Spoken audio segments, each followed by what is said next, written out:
bought this place as a cattle farm, and we ran cattle for a few years, and my architect thought it would be a nice idea to plant vines. So in '95 we planted vines, and we made some absolutely ghastly wine in '97, and then we made some very good wine in '99, and then in 2001 we started marketing, and we've been doing famously ever since. Really.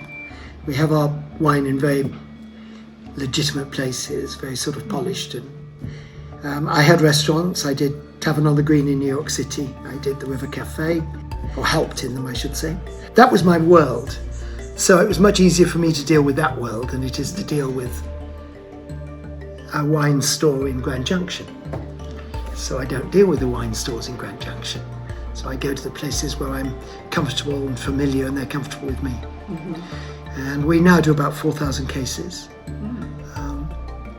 Get incredible point scores, incredible accolades, which no other Colorado vineyard thinks about. And there we are.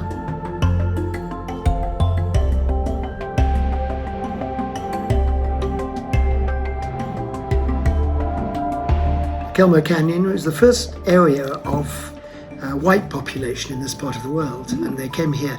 Nobody came here as homesteaders. Everybody came here with money and cattle. So when they settled MCELMO Canyon, people brought in, the Wallaces brought in a couple of thousand mother cows, the Zwickers brought in, everybody was well off and had decent amount of land. And MCELMO Canyon essentially fed the mining towns for years, because we can grow melons, peaches, tomatoes.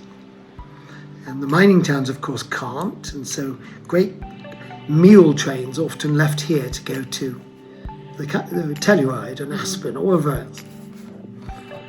And the same families sort of live here. I've been here 30-something years, but it's an old place. I mean, the same families have lived here since the 1880s, which has an upside and it also has a downside.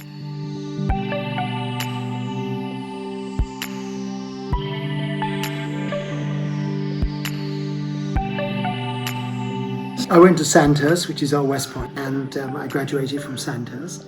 I then was commissioned into the Royal Welsh Fusiliers, which is a very old and famous regiment. After I left the army, I came to the United States, and I punched cows for people and all sorts. Eventually went to college on the West Coast, Reed College up in Portland, Oregon. Graduated from that. Went down to Los Angeles for a very short spell.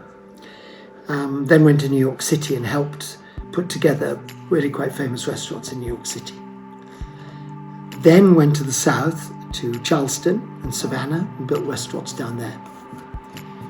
And then married a woman from Charleston, a doctor from Charleston, and we moved to England for a little tiny bit. Then she was hired to look at the practices on the reservation, and she came and worked on the reservation for a bit, so I bought this place to be close. I still had restaurants back east, and I played a bit of polo at that stage, so I travelled playing polo.